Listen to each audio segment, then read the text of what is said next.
All right, Jen is down in Washington, D.C. right now with our Congressman Boyle. Jen. Good morning to you guys, and good morning to you, Congressman. Good morning. So it's such an awful situation that we have to talk about this. You, in a couple of minutes, are going to walk into the Capitol office spaces and talk to your colleagues.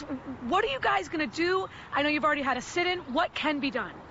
Well, for someone who wants to see stronger gun laws, who believes that we need to restrict and ban these AR-15s, which have been used in almost all of these mass shootings, as someone who believes that we should have universal background checks, it's been enormously frustrating that we're not allowed through the current congressional leadership to just have a vote on these measures, because we believe that we would have the votes to pass it.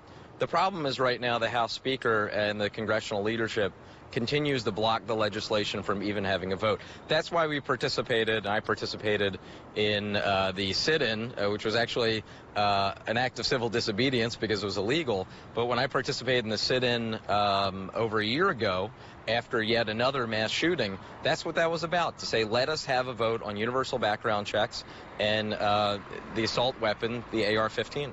So the idea that this is somehow normal, the idea that other countries have to suffer with this, is simply false. This is unfortunately, and I say this as a proud American, but this is a uniquely American problem.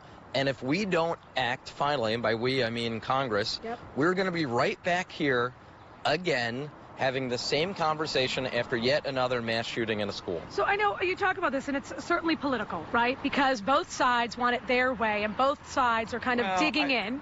Well, I mean, let's be careful not do the false equivalency. Okay. There's one side that believes that we medically need change in our gun laws in order to prevent this, and there's another side that's blocking it. I think those are two different things. And what you referenced is a piece of legislation that I'm a supporter of called No Fly, No Buy.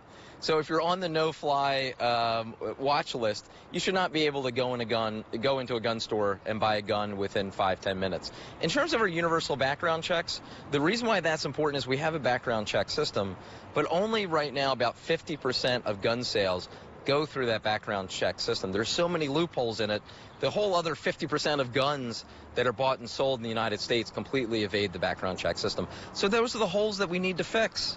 And if we don't do it now, we are going to continue to be stuck in this awful loop of mass shooting after mass shooting. I know that your wife is a former teacher. You have a gorgeous 4-year-old at home. I shared with you that I have children, and I don't think you need children to care about these mass shootings in schools, but I think it just rips your heart open even further when you think about your wife could have been in a classroom like that. Your daughter could be in the classroom in the future. Whenever there's a school shooting, it's the first thing I think about. My wife has taught in Montgomery County Public Schools for over a decade. And now with our daughter in her first of pre-K, it was the first thing I thought of, and I think that every parent feels exactly the same way. All right.